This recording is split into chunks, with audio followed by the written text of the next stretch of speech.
Coming to you straight from the Rio Grande and beyond.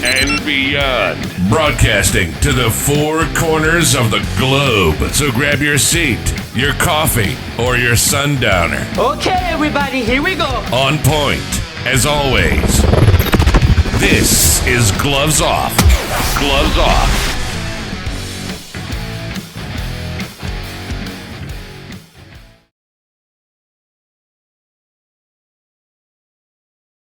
So when I was working on Selena, the series for Netflix, to play the role of Abraham Quintanilla, I put on a specific amount of weight, which I was fine doing, but also realizing it could be difficult to get that weight off. I got back into my physical regimen with James Leha, but I was still having trouble with just those last amounts. And that's when I got to meet Arturo from Laredo Medical Weight Loss Clinic. And just the products that he gave me kind of put me over the edge. I feel great about myself.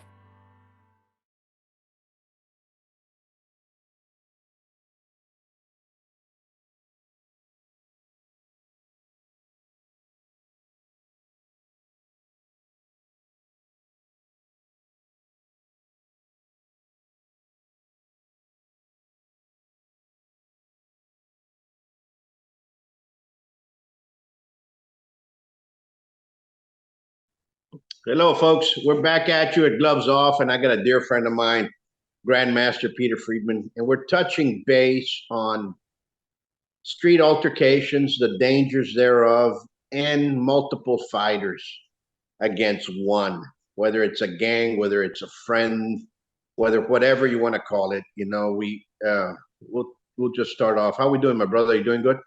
I'm doing great. I'm doing wonderful here in the beautiful Ware, New Hampshire in the backwoods. How you doing today? Good. It's sunny here in Texas. Imagine that. But it has a cool breeze. It's a cool breeze, and it's a great day. I'm here at the school. Came in here earlier. We're doing this, and I'm gonna just throw in a little workout before we head off through the day. But there's a lot of questions out there. There's a lot of people talking about the attack that happened against the police officers in New York. Yeah, that's terrible. Terrible, and I hope it doesn't happen to anybody. But we have to realize a couple of things. In the street is very violent, and people need to understand that. And you have to see a bunch of differences, and especially when you get into fighting multiple opponents, what you do, what you don't do. You've been in the street, you've grown up in the streets, same here, been there. And the question is, what martial art do you take? What is better? Is it Brazilian Jiu-Jitsu? Is it Savate? Is it Kempo? Is it what have you? Is it boxing? Which one's the better one? And all of a sudden you have the new fads, you know, the guys that come out with their combat tactical, what have you, and everybody throws those two words out there to emphasize that they're more enriched in that sense. But let's go into the principles of the street, and let's talk a little bit about issues of street fighting. Well, from my personal experiences, I can say, to survive a mob attack or a gang attack or multiple opponents attack, when I was younger, it was just one-on-one. But every time I trained for one-on-one, but every time I would get into a fight, there were two or three people. It wasn't one-on-one. And I noticed one thing: if you want to survive, you got to keep in motion.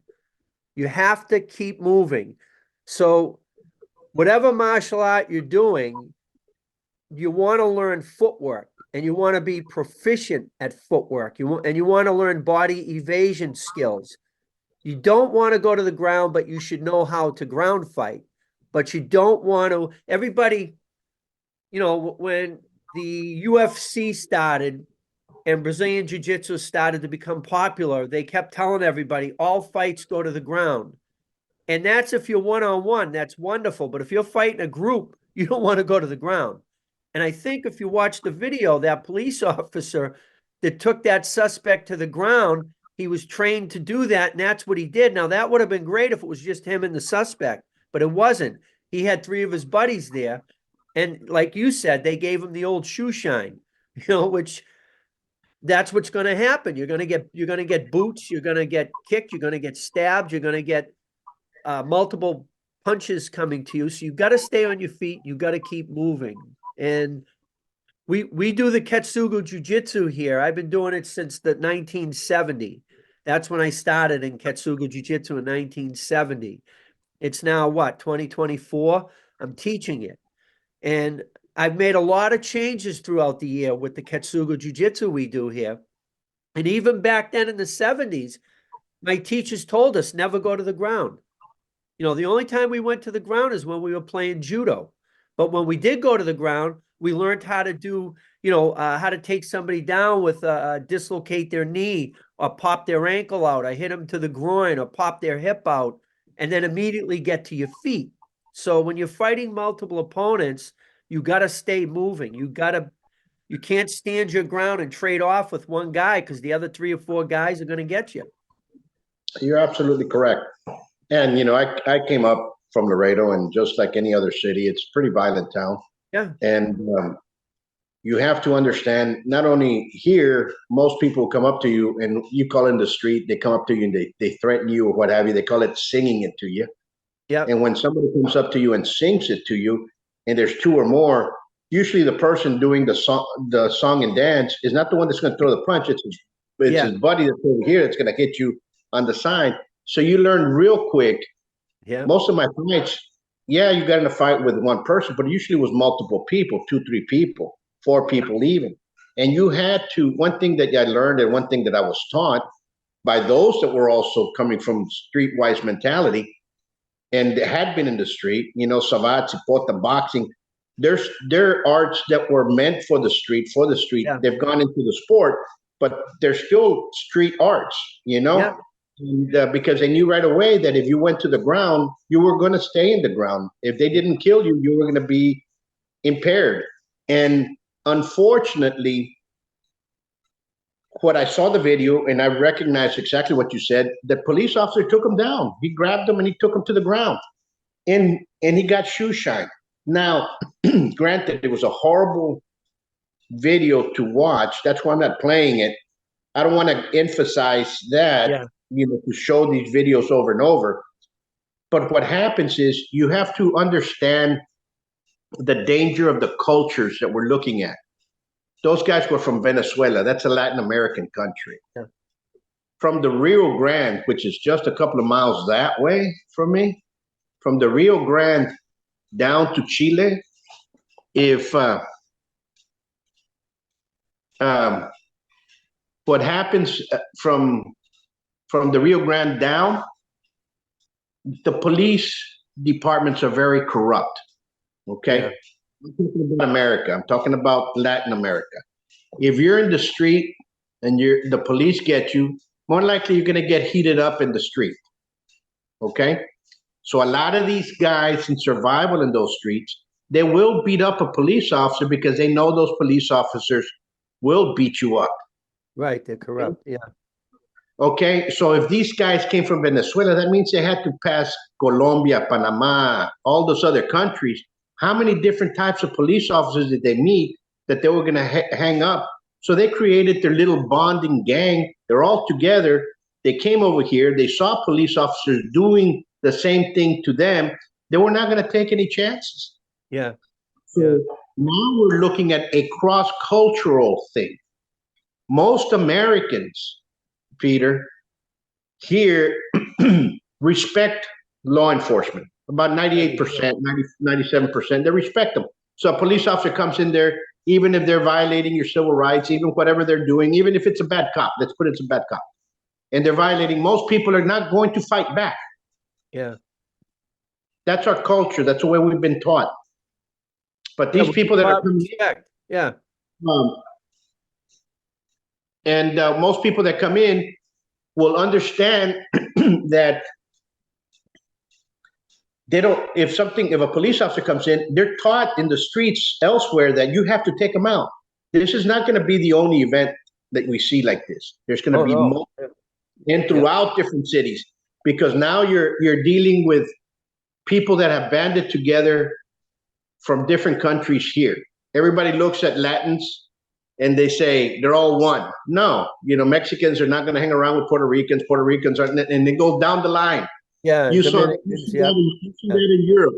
The Spanish are going to hang around with the French. The French are going to hang. They're all Latin-based countries, and they're not going to. They're not for years. So it's an unfortunate event, but let's go back to the self-defense of what's going to happen. If you're in a city, you're going to see a lot more of these type of multiple attacks gearing up for that. So if you're training, you better start training for multiple attacks. I don't know if you see the same thing that I'm seeing. That's all I teach. I teach multiple opponent fighting. So if you're, that's what people don't realize. Japanese jiu-jitsu and a lot of other martial arts that stem from the battlefield, their training methods are for multiple opponents. Aikido came from jiu-jitsu. Look at the Aikido Randuri. That's how they spar. It's usually one against 5 or 6 other Aikidoists coming at them, and they're learning how to do footwork and weave in and out and redirect energy. You don't want to stand there and block, because while I'm blocking, this guy's kicking me, the other guy's stabbing me. That's why I'm saying when you fight multiple opponents, when I teach here in Ware, New Hampshire, I'll put one guy in the middle. I'll have everybody circle him like an old kung fu movie. And what I tell them, your goal is to get out of this circle any way possible. And I give them options. I show them different ways to move their body and how to get between 2 or 3 people, and how to use one of your opponents as a shield. And we do that through bone lockup, how to manipulate joints. We do it through pressure points. We do it through different stunning strikes, how to stun somebody with a strike, how to take out an ankle. But the thing is, you got to keep moving. You can't just stand your ground and trade off or wrestle with one guy and try to take him to the ground, because his 3 buddies aren't going to watch it. You think they're going to line up and take turns? It doesn't work. The guy that used to write a lot of articles on me, Andy Breen, rest his soul, he was an unbelievable martial artist. He was 6'5", 6'6", big Irish guy, beard, unbelievable writer. He wrote a lot of articles for Black Belt Magazine, Inside Kung Fu, Inside Karate. I mean, he wrote for all different articles. And Andy was a Taekwondo guy. I think he was a 3rd degree black belt under Suk Chung in Cambridge, Massachusetts. And, Andy, I mean, he was a big dude, and he would fight. He'd kick you once and it would be over. But he even, he would express, the footwork. He loved the way we did our footwork. And he did a lot of articles on me because he liked the way I taught people how to street fight. We never stood our ground. We never blocked and traded off. We stayed in motion. And that's why he took a liking to me and did a lot of articles on me, because everything we did was it was real. It wasn't for sport. If you're going to do a sport, do a sport, but you fight one-on-one. But the reason I brought up Andy was, I don't know if he wrote the article or if he was, it might have been that there was a guy that did Brazilian Jiu-Jitsu, and Brazilian Jiu-Jitsu is great. I'm not putting them down. It's wonderful for what it is and what they do. And I wouldn't want to fight one of those guys in the street, but there was a guy that was doing Brazilian Jiu-Jitsu. He was at a bar, got into a fight with the guy. They took it outside. He got the guy, took the guy down, and was doing a good job.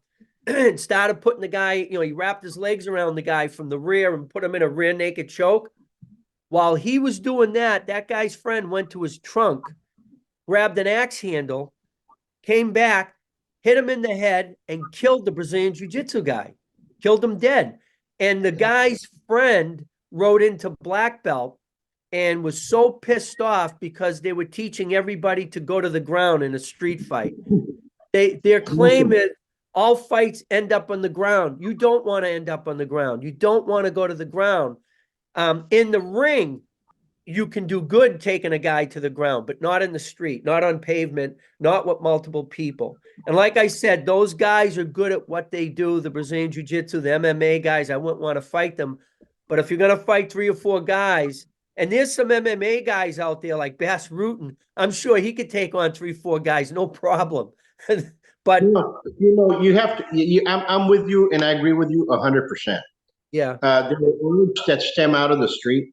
Savat's been known for being a street art since its development to the it has present. great footwork, Savat.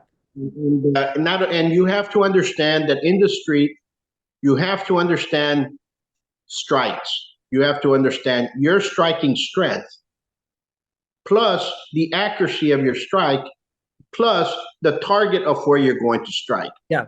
That's the emphasis of what Savat does. They ground that in you. A lot of people strike, throw a kick. Well, midsection can be my knee to my head. That's midsection. And high can be my face. And low line, and you have to understand anatomy. You have to understand the physiology of what a strike's going to happen. What is it going to do when I strike you when I strike an opponent? What is his reactions? Yep. That's what made American Kempo, very efficient of what Grandmaster Ed Parker did, was because he was teaching the reaction of when you strike for you to be able to do follow-ups to those reactions. Unlike traditional karate where they stand out there with their hand out there, and I'm not knocking it out because every martial art is beautiful, guys.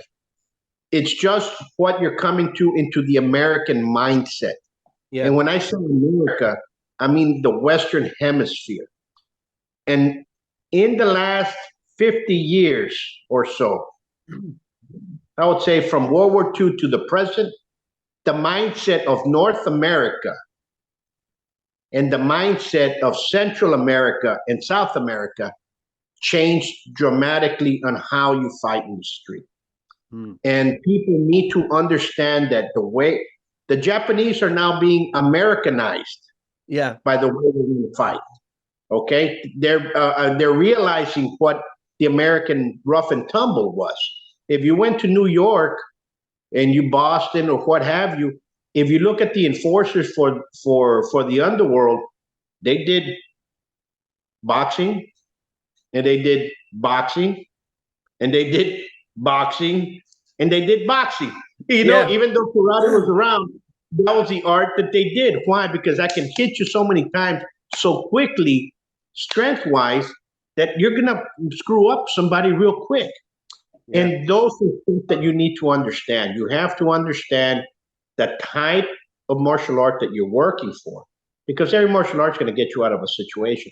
You have to understand the awareness situation that you're in to recognize certain things for the street, because these type of attacks, it's going to be common ground from now on.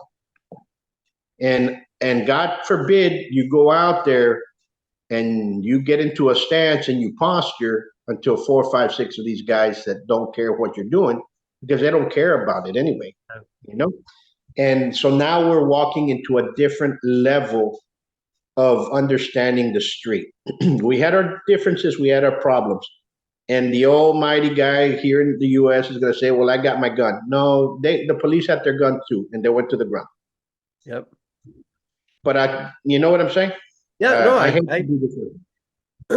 And the problem is people have a mentality it isn't going to happen to them. Yeah. And another thing too is people, they think all martial arts are the same. People who don't know anything. They've never been in a fight. Maybe they've been in arguments. Maybe they've been in fights with siblings, but they've never been in a fight where a person was trying to kill them or a person was trying to put them in the hospital. So they have that mentality, whether they know it or not. Oh, that's not going to happen to me. And they go around unaware, going from point A to point B to point C, and then coming back, going to the store, going to get gas, and they're living in a bubble, right? You can't do that nowadays. Today, you got a lot of violent individuals that can put a knife and twist it in you while they're eating a sandwich and looking in your eyes. They just don't care. They're ordering a ice cream cone. And there's people out there like that. Yeah. I've met people like that. I've seen people get beat to death and have them die right in front of me in Boston growing up. I've seen people get hit with pipes in the head until the brain matter came out, was on the ground. I've seen people get shot to death by 3 or 4 people right in front of me. And it's amazing they didn't shoot me for watching. Now, I've seen a couple of times, I've seen a guy get his throat cut. Different guys get their throats cut. I didn't know blood could spray so far, that came out of the guy's neck. It shocked the shit out of me. So seeing those things affected my brain, plus having people try to stab me, hit me with a bat, and shoot at me with guns growing up, that played my brain, had different music playing in my brain. So when I did stuff for life and death. I didn't do it for a belt or a trophy. Here's a reminder right here. I don't know if you can see, guys, but there's a nice little scar there. Okay, that scar, I got in a fight with some guys, but since I was in a guard, he threw the knife here, and I did this to block it, and it was because of the blocking. I thought he had thrown a cross. I was bleeding all over the place. The guy had a blade. I never saw it. I was 16 years old. Here's one right here. I don't know if you guys can see that one. That right there's an ice pick. I was coming back before Nuevo Laredo. You can walk across and come over. So my mom said, go buy me this. We went over there, and the way back, I got into an argument, and some guy took out a ice pick, and he was going to ice pick my friend. Yeah. We're on the bridge coming across. Listen, I've seen it. Yeah. I have to understand it. When you're in the street, things are going to change dramatically. So I was always very careful on blades because of the experiences that I have here. When I thought I was a bouncer, here's another one right here. That's blocking a blade. And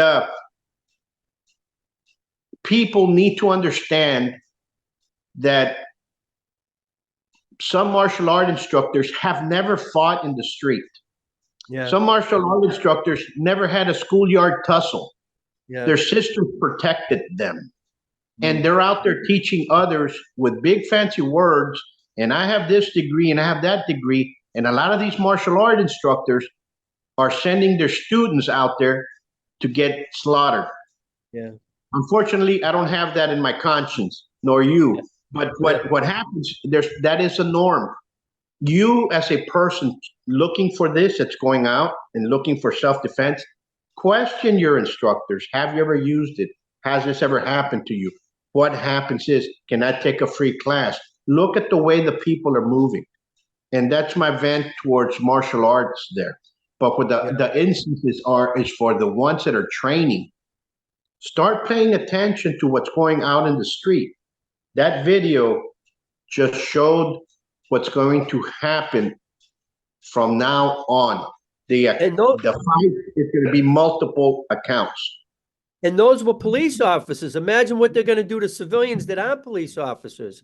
Exactly. And right. I've known guys that are tougher than me, that can fight, growing up. They're way tougher than me. But if somebody attacks you on a blind side and you don't see it coming, you could be the toughest guy in the world and you're going down, right? And people don't understand that. And the thing is, you have to know what to do when you do get blindsided. What I do is I educate my students, like you were saying with the Kempo. That's what I always liked about Kempo. It showed the cause and the effect, right? If I hit here, it's going to cause that and have this effect. We do that in jiu-jitsu. Japanese jiu-jitsu and Kempo are very similar in that way. We both teach anatomy. Both systems teach anatomy. Both systems teach the cause and effect. Both systems teach the medical implications of what you're doing.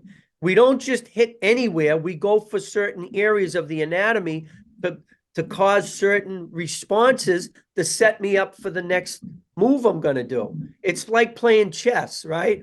Most people that just get out and throw hands, they don't have a strategy. You got to train your body to have a strategy where you're not thinking, but you could feel what comes next, not thinking what comes next. Because when you get into a beef with 4 or 5 guys, you're not going to be thinking strategy. Your body has to already know how to do it without your brain getting involved. And that's what we do here. The first, when people come here, my main concern is coordination. I work people's coordination. I do a lot of coordination and a lot of anatomy. We teach anatomy. And I give them all different drills to help them with their coordination. As their coordination grows, then we go into fighting applications. But they can't do that if they don't have the coordination. Then we go into cause and effect. What if I hit here? What's it going to cause? What's the effects going to happen? Now, if I do that, what's going to happen medically? You know, what are you doing medically? What's the medical implication of poking a guy in the eye? What's the medical implication of crushing someone's windpipe or kicking them in the groin? You know, different things like that. I try to make a simple way for people. Once they see it, they never forget it, instead of trying to do a memorized technique. But everything we do, even the Arnis, I have my students knife fighting. One student will spar 2 or 3 other students with knives at the same time. Watch how quick their knife fighting changes. We do that with the sticks too. We do it with the empty hand, with the jujitsu. I'll have 4 people attack one guy, and I'll give the 4 people weapons, and the one guy won't have a weapon. How do you survive this?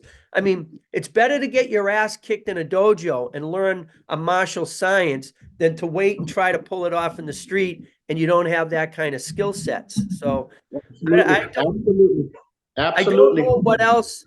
I don't know what else to talk and say to people to get into their head. I don't teach self-defense. I teach hand-to-hand combat. So when we do stuff, like I was teaching a new student the other day, and she was like, "Ooh, I don't think I could do that." And I said, "Well, at least you know how it's done, right? Because when someone's strangling you and you're on the ground on your back and they got their full weight in your esophagus and they're crushing it, you will poke them in the eye because your life depends on it. You start going black, things start to fade out, you're starting to pass out. A finger to the eyeball is really nice. It works really, really good. So, I mean, she kind of got the gist of that. One more thing about the savate. When I started Ketsugo Jiu-Jitsu, the savate was in the Ketsugo Jiu-Jitsu.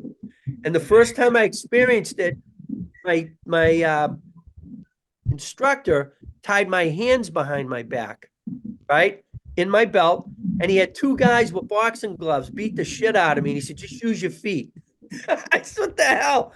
You know, but we had to fight multiple opponents with the savate. Another thing is, when you do savate, the way my teacher was showing it, you had to know anatomy, and they would kick with the point of their shoe to pressure points on different parts of the anatomy. You just didn't, like you were saying, kick anybody anywhere. You had to go for certain points. We had a French Jew from France who was a French Foreign Legionnaire, fought the Nazis in World War II. He was a savate guy and a judo guy. And this guy could do some amazing things with his feet. And he showed me just a few things, but it was all lower level stuff. And I think he was the one that used to work out with my jiu-jitsu instructor. They would exchange. He would teach Ketsugo jiu-jitsu to him, and he would teach savate to my instructor, and they would trade off, and they became good friends. But I never did the savate to the level that you have it or have done it. I've seen you do some amazing things when I was out there, and I was like, "Ooh, I like that. Ooh, I like this." So the savate, I believe, is good against multiple opponents. I think the Kempo is good against multiple opponents. Even the Capoeira, those people are flipping all over the place. You know, I mean, the way they're moving and their feet are going. I think I saw Mark Dacascos in a movie where he was doing capoeira. I guess he went back to his old school. He was a Green Beret. I don't know if you saw that movie. And I forget what it's called. And he was fighting multiple opponents with it. It looked pretty effective. You know, you have to realize that there were street arts. You know, Campo came out of Hawaii. Uh, my Sifu Keith C was with Parker when they were both students with Chow. Yep. They grew up in Honolulu. When Honolulu, you had to fight any other system, so you had to understand how the other systems fought. Yep. For you to be able to go up against them. Savate was the same way. You had different ethnic fighting styles in the Bretagne area, from Midi, from the south, from the Basque. So it incorporated everything from the street, and it was a street art. I mean, Paris was a center of the world for up to, you know, the fashion. If fads and everything come out of Paris, and it went to New York and Milan and so on and so forth. So those cities have been around for a very long time.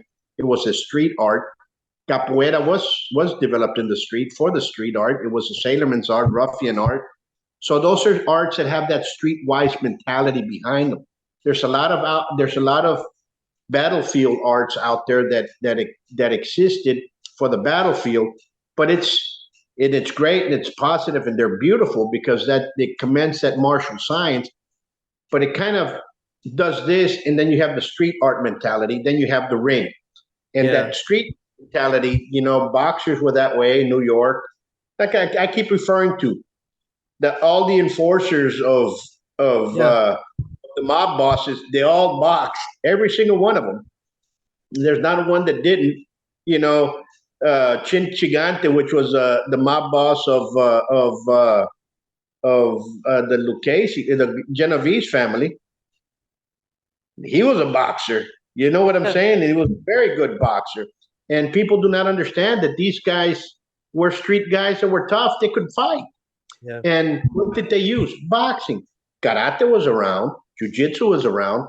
And they proved themselves in the street against those guys. Why? Because the boxing street mentality, I'm going to hit you 4, 5, 6 times in your face so quick that you're not going to have a chance to block.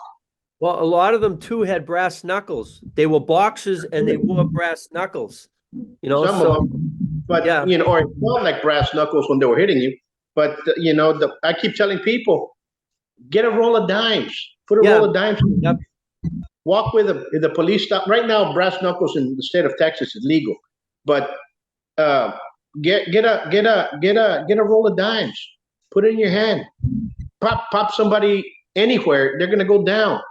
Unfortunately, you have to understand those things that exist for you to be able to understand stuff that's from the street. Yes. Brass knuckles are very common. Just remember, there's a lot of stuff that's legal. In Texas, any size knife is legal, and you can have it outside or inside. You can carry a gun outside or inside. But remember,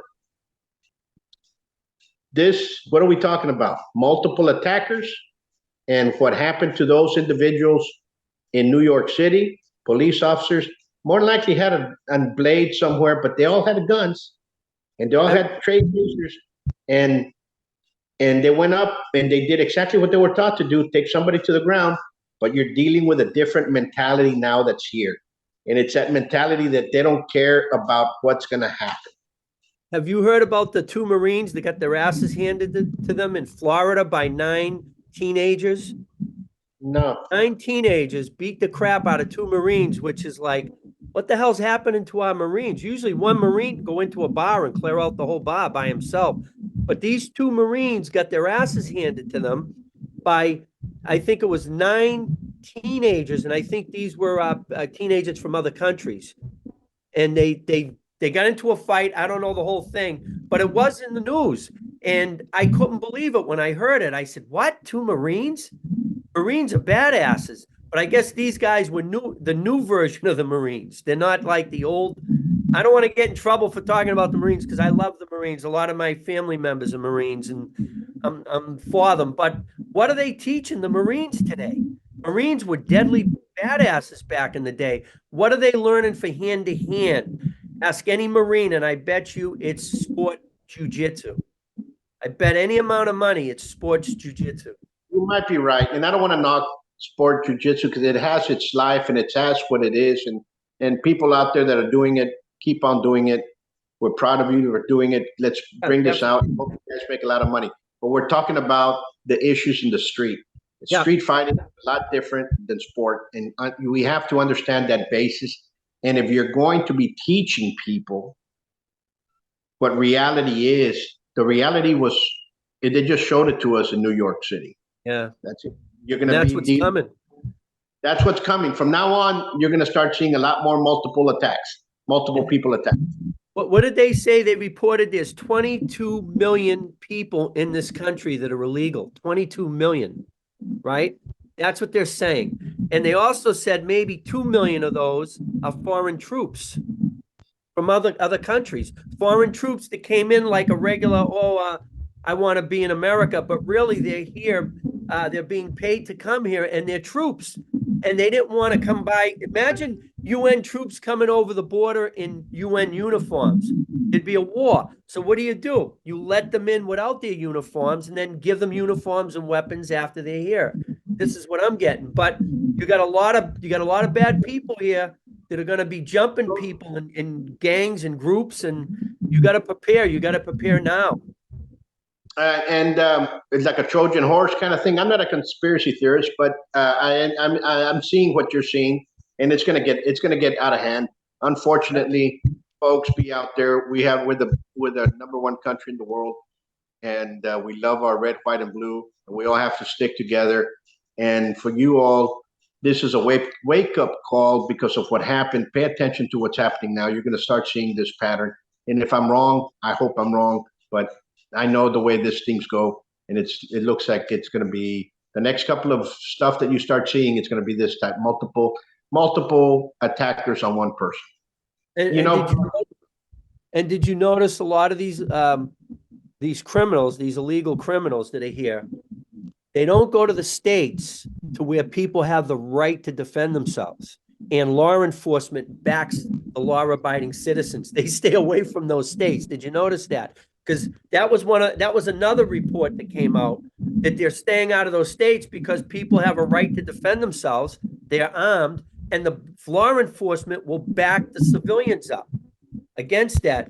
And if every state did that, we'd have less issues, but every state isn't going to do that. Absolutely. Well, thank you again for your time, folks. If you like this, share it, ponder what we're saying. You all stay safe. We've been around for a while. We've taught a lot of people. We're not trying to get you all scared. We're just get you guys to be aware of what's going on. Every martial art that's out there, do it, start training, because you're going to need that training. Yeah, do something, for Christ's sakes. Do something. Yep. Until next time, brother, you be safe. Yep, you too. And then guys out there, we'll leave you with this. Stay safe, be safe, and God bless you. Until next time. Peace. Yep, God bless.